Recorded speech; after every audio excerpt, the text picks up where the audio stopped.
So I just read off the screen here? Yep. Okay, sounds lovely. Alright, so I'm just going to have you read off the prompt.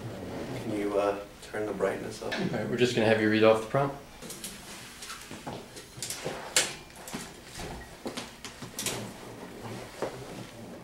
Despite prohibition laws seeking to minimize alcohol consumption, it actually increased nearly 70% under prohibition.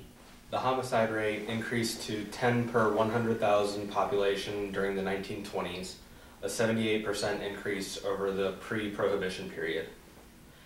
After the 21st Amendment ended prohibition in 1933, homicides diminished for 11 years straight.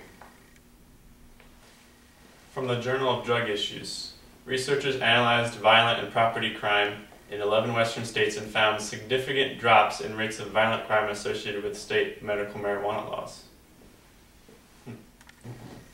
For every 100,000 people who use alcohol, 650 die as a result. For every 100,000 people who use cocaine, 4 die as a result. Jesus Christ.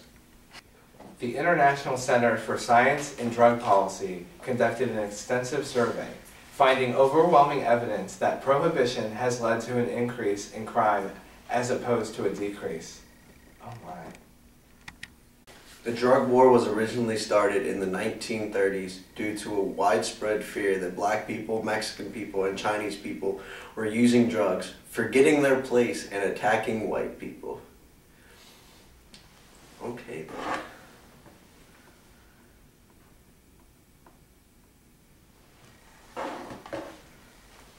According to the United Nations Office of Drug Control, the overwhelming majority, 90%, of people who use even the most extreme drugs are not harmed.